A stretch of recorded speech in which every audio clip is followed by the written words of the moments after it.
El 16 de julio de 1212, en medio de un intenso y sofocante calor, se libró una de las batallas más conocidas e importantes de la historia de España. En los llanos próximos al puerto de Muradal, en Sierra Morena, se enfrentaron no solo dos formas diferentes de entender la guerra, sino también la religión e incluso la forma de vida. Uno, liderado por los reyes de Castilla, Aragón y Navarra, y el otro, el almohade, comandado por el califa Abd Allah Muhammad al-Nasir. Este enfrentamiento, conocido como la Batalla de las Navas de Tolosa, considerado una cruzada por la cristiandad, significó la primera gran victoria de los reinos cristianos en la península ibérica sobre el ejército almohade, lo que marcó el inicio del retroceso de estos en al-Ándalus y el auge de los reinos hispanos, especialmente el de Castilla.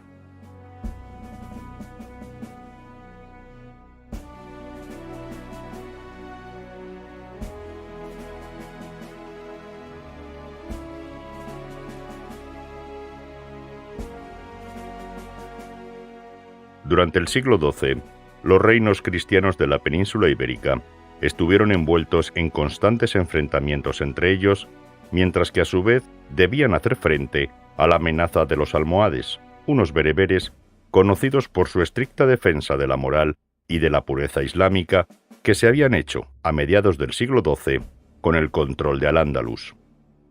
Estos, unas veces como aliados y otras en enfrentamiento directo con ellos, en mayor o menor medida, habían infringido derrotas a los reinos hispanos, algunas de ellas muy dolorosas, como la que sufrió Alfonso VIII de Castilla en 1195 en el inacabado Castillo de Alarcos, que cerca estuvo de costarle la vida al entonces exaltado rey castellano.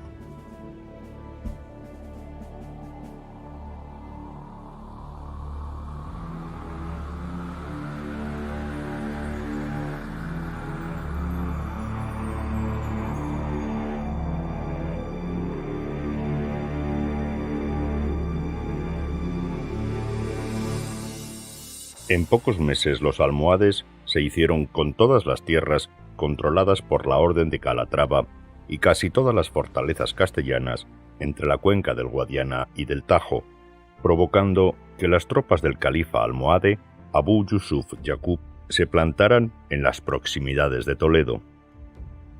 Sin embargo, los musulmanes agotados, con muchas bajas y próximo el tiempo para terminar la época de campañas militares, decidieron regresar a Sevilla, donde el califa tomó el título de Al-Mansur, el victorioso de Alá, y con el botín conseguido terminó de edificar lo que hoy conocemos como la Giralda de Sevilla. 2 años más estuvo Al-Mansur devastando Extremadura, el Valle del Tajo, La Mancha y toda el área cercana a Toledo. Al final, pactó una tregua temporal con Alfonso VIII de Castilla, una alianza militar con Alfonso IX de León y la neutralidad de Navarra. Enfermo Al-Mansur decidió abandonar Al-Ándalus y centrarse en sofocar las rebeliones que el imperio almohade tenía en el norte de África, falleciendo en 1199.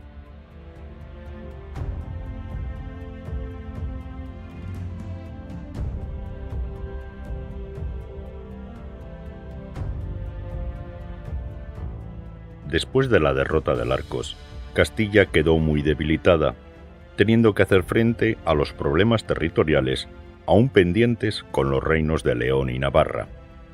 Mientras tanto, en Marrakech, el hijo de una antigua esclava cristiana, Muhammad al-Nasir, conocido por los cristianos como Miramamolín, era el nuevo califa almohade. Los problemas en el norte de África le obligaron a descuidar los asuntos de Al-Ándalus, lo que fue aprovechado por la Orden de Calatrava para tomar el castillo de Salvatierra en pleno territorio musulmán en 1198, convirtiéndose rápidamente esta fortaleza en un hito para el occidente cristiano. Ya por entonces iba formándose en la cabeza de una de las personas más importantes de Castilla, el arzobispo de Toledo, Rodrigo Jiménez de Rada, la idea de crear una alianza de los 5 reinos hispanos para luchar juntos contra los almohades.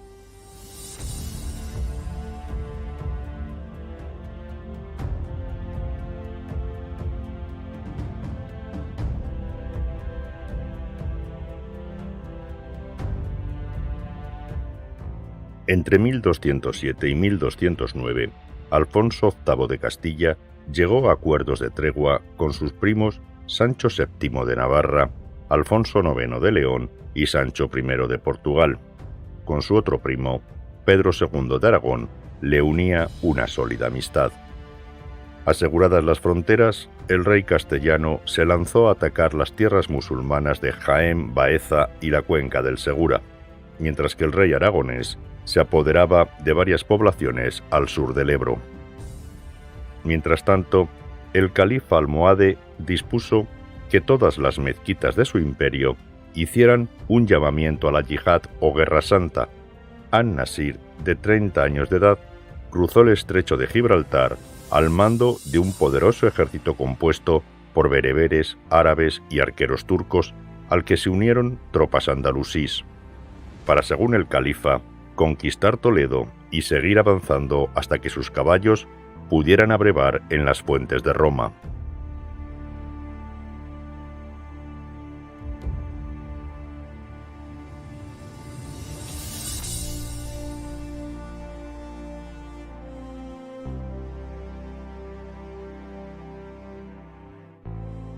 Inocencio III declaró a instancias de Alfonso VIII cruzada la guerra contra el imperio almohade, por lo que mientras ésta durase, se prohibía a los reyes cristianos firmar pactos con los musulmanes o atacar territorios castellanos, so pena de excomunión. El Papa también pidió a los reyes hispanos que unieran sus fuerzas para luchar contra el infiel, lo que el rey castellano les recordó por carta a los otros monarcas ibéricos. El Parlamento leonés, para apoyar la cruzada, exigió a Alfonso VIII el cumplimiento de una serie de demandas territoriales ya acordadas, a las que el castellano no respondió. Sin embargo, el monarca leonés permitió que los caballeros de su reino que quisieran unirse a la cruzada lo hicieran.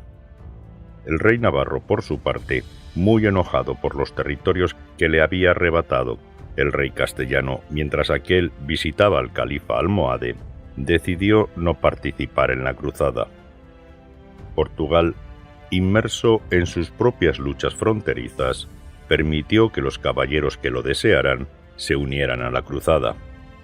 Solo Pedro II de Aragón, el más leal de los aliados del rey castellano, aceptó unirse sin condición alguna.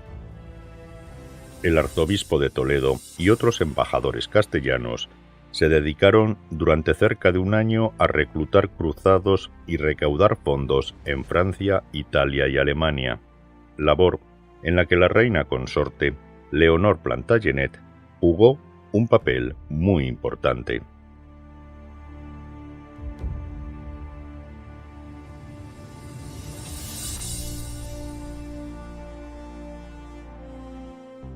An-Nasir atacó el castillo de Salvatierra, que tras 51 días de asedio, los calatravos, en septiembre de 1211, tuvieron que rendir, suponiendo esta un duro golpe anímico para los castellanos.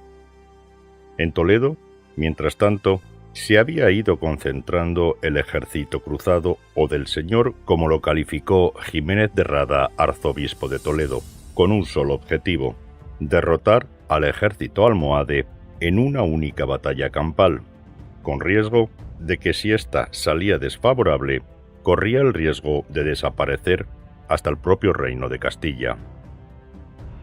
Fueron llegando Pedro II de Aragón con su ejército, las mesnadas reales de Alfonso VIII de Castilla, las órdenes militares del Temple, Calatrava, del Hospital y de Santiago, las milicias de los concejos municipales de Castilla, los caballeros leoneses y portugueses y los miles de cruzados ultramontanos, como se conocía, a los que procedían de Allende de los Pirineos, encabezados por los obispos de Narbona, Burdeos y Nantes.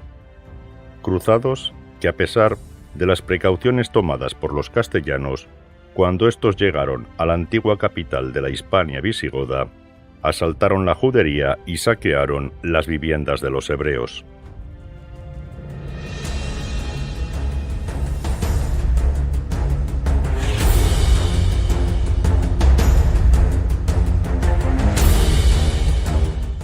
El 19 de junio de 1212, la vanguardia del ejército cruzado, liderada por Diego López III de Haro, señor de Vizcaya, y el arzobispo de Narbona, Arnaldo Amaric, partió hacia Córdoba. Al día siguiente, el grueso del contingente guerrero, al mando de Alfonso VIII de Castilla y Pedro II de Aragón, se unió a la marcha. Avanzando sin apenas resistencia y realizando etapas de 16 kilómetros diarios, la vanguardia cruzada divisó en pocos días Malagón. El gobernador almohade capituló la fortaleza a cambio de la salvaguarda de las vidas de los ocupantes. Sin embargo, los ultramontanos, que constituían la mayor parte de la avanzadilla, no tenían por costumbre perdonar a los infieles y degollaron a todos los defensores, para disgusto de Alfonso VIII cuando llegó al día siguiente, pues en la península ibérica era costumbre respetar la vida de los rendidos e incluso permitir que los no combatientes vivieran en los extramuros de las fortalezas debido a la escasez de repobladores, lo que era un gran problema tanto para cristianos como para musulmanes. Días después, el ejército cruzado se encontró con la fortaleza de Calatrava, antiguo enclave templario y cuna de la orden militar de Calatrava. En esta ocasión, Alfonso VIII impuso su criterio y pactó con los defensores preservar sus vidas si no oponían resistencia. Como resultado, ese día la gran mayoría de los ultramontanos decidieron abandonar la cruzada. Las causas de esta deserción aún están por esclarecer. Según Alfonso VIII, se debió al calor y a las incomodidades. Los cronistas cristianos y musulmanes, en cambio, atribuyeron la decisión a la política permisiva de respetar la vida de los vencidos. Gran parte de los historiadores sostienen que los ultramontanos sospechaban que el rey castellano los utilizaba para expandir su reino sin presentar la batalla decisiva contra los infieles, que era el motivo por el cual ellos habían acudido a la cruzada.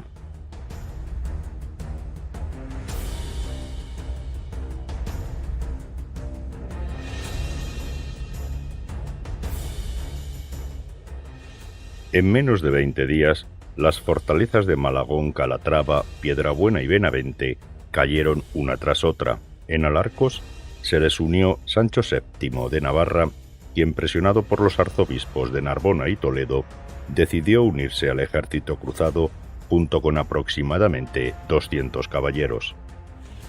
Los tres reyes tomaron la fortaleza de Caracuel y comenzaron a trazar el plan para cruzar la barrera natural que era Sierra Morena. Mientras tanto, An-Nasir partió desde Sevilla con su ejército, donde había pasado el invierno tras la campaña contra Salvatierra, para encontrarse con las fuerzas cristianas. Siguiendo el trazado de la calzada romana, el ejército cristiano conquistó con mucho esfuerzo la cima del puerto del Muradal.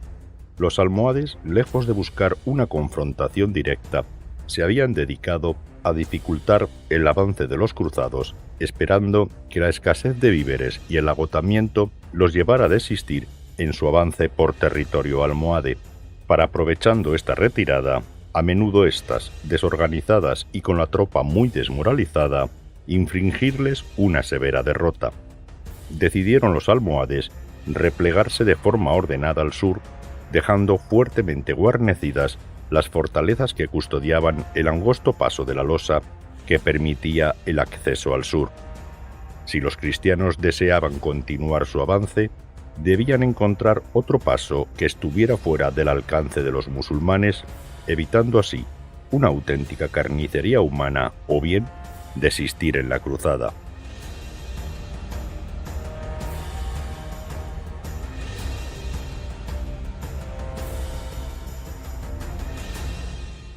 Cuando todo parecía perdido y los tres reyes se planteaban la retirada, Tal y como relató Jiménez de Rada en su crónica, un rayo de esperanza surgió en forma de un humilde pastor. Este afirmaba conocer un paso ignorado por los musulmanes que podría ser la clave para el éxito del ejército cristiano.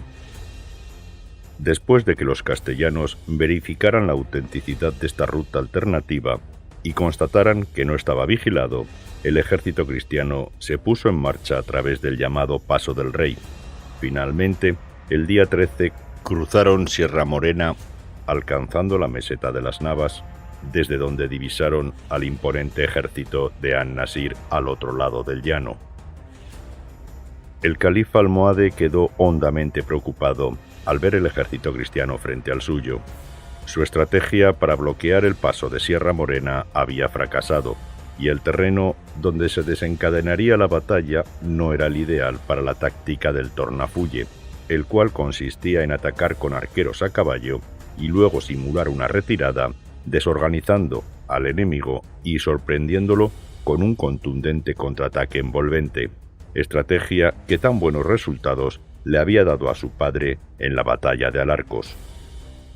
El príncipe de los creyentes, título que ostentaba An-Nasir, se vio obligado a replantearse sus movimientos estratégicos.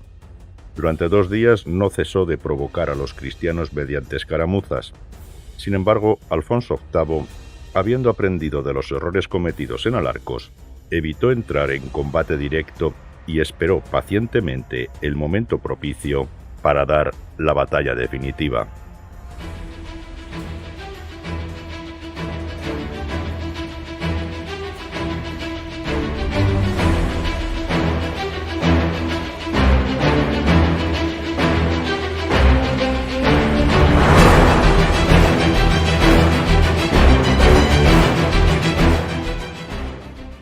Hace tiempo que se ha dejado atrás el exagerado número de participantes que indicaban tanto las crónicas cristianas como las musulmanas. Los historiadores actuales estiman que el ejército cristiano contaba con alrededor de 20.000 efectivos entre caballería pesada, ligera, infantes y peones. Por su parte, se estima que el ejército musulmán tenía aproximadamente el doble de efectivos. El escenario para la batalla campal estaba listo el lunes 16 de julio de 1212, en el que 2 ejércitos se enfrentarían en un conflicto decisivo. Los cristianos basaban su éxito en la cohesión, determinación, la fuerza y sincronización de las sucesivas embestidas de su potente caballería pesada, en la que los jinetes bien equipados y protegidos contaban con el apoyo de arqueros, experimentada caballería ligera y ballesteros. En contraste, los almohades confiaban su victoria en formaciones defensivamente poco protegidas, pero altamente móviles. Su ejército estaba compuesto especialmente por caballería ligera, arqueros a caballo o a pie e infantería. El objetivo principal era desorganizar y castigar al ejército enemigo para que mermara la contundencia de sus cargas. Una vez logrado esto, era cuando entraban en acción los lanceros, arqueros y especialmente las tropas de élite especializadas en la lucha cuerpo a cuerpo.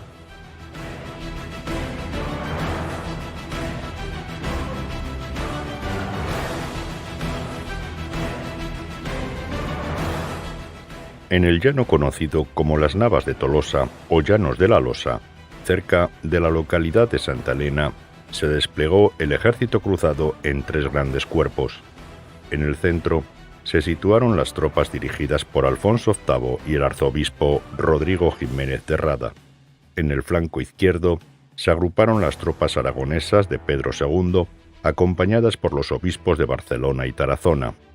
Mientras tanto, en el flanco derecho se alinearon las tropas de Sancho VII de Navarra y algunas milicias municipales castellanas. Cada uno de estos cuerpos, a su vez, se dividió en 3, la vanguardia, el grueso del ejército y la retaguardia, donde se ubicaron los respectivos monarcas. Los almohades, desde su posición en el Cerro de Olivares, colocaron en vanguardia a los voluntarios de la fe, equipados con arcos y ballestas, cuya misión era resistir los primeros embates de la caballería cristiana. En los flancos se desplegó la caballería ligera con arqueros montados, mientras que en el centro se encontraba la poderosa caballería pesada andalusí y almohade. En la retaguardia se situaron las fuerzas de infantería profesional y arqueros turcos. Por detrás de todos ellos, en el denominado palenque, en el que desde su tienda An-Nasir, con el Corán en sus manos, observaba el campo de batalla y dirigía la contienda, estaba protegido por una serie de obstáculos y la Guardia Negra subsahariana que resguardaba al califa.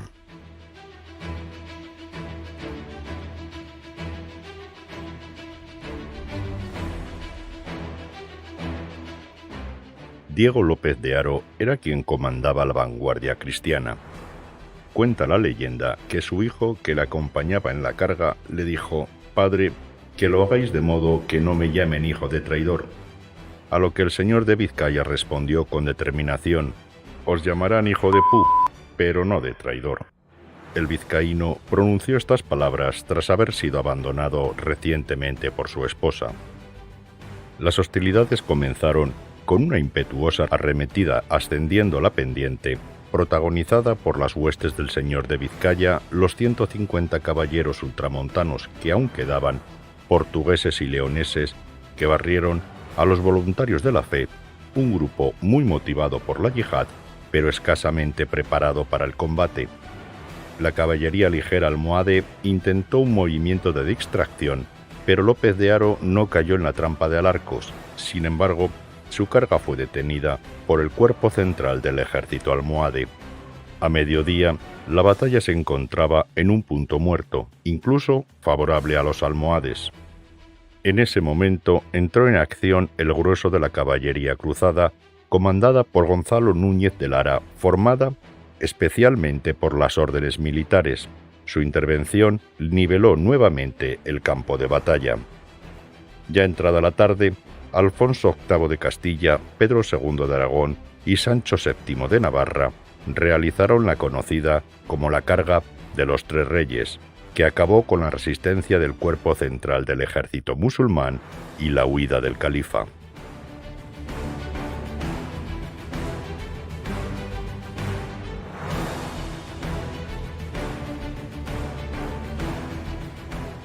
La precipitada huida de An-Nasir dejó a los cristianos un valioso botín de guerra. Según una leyenda, Sancho VII de Navarra fue el primero en llegar a la abandonada tienda del califa, en donde rompió las cadenas con las que, según testigos, estaban unidos entre sí los miembros de la Guardia Negra del califa. Cadenas que son las que aparecen hoy en el escudo de Navarra. Sin embargo, por desgracia para la épica, no hay evidencia histórica que lo pueda confirmar, como tampoco existe con el pendón de An-Nasir, que fue depositado, según la tradición, por Enrique VIII en el monasterio de las Huelgas en Burgos, cuando en realidad el que allí está depositado fue el obtenido por su nieto Fernando III de Castilla al conquistar el Valle del Guadalquivir. Lo que sí parece seguro, por lo escrito por Alfonso VIII al Papa Inocencio III, es que, tras huir el califa, el ejército almohade emprendió una desordenada retirada, quedando prácticamente destruido por los cristianos al caer la noche.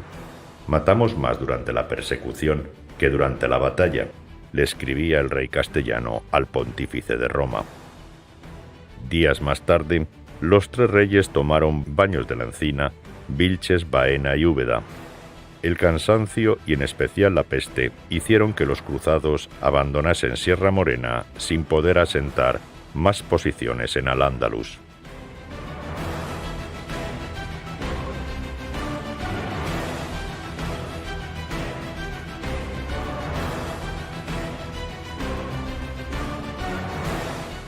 La batalla de las Navas de Tolosa durante generaciones fue cantada por juglares, pese a que no supuso grandes avances territoriales.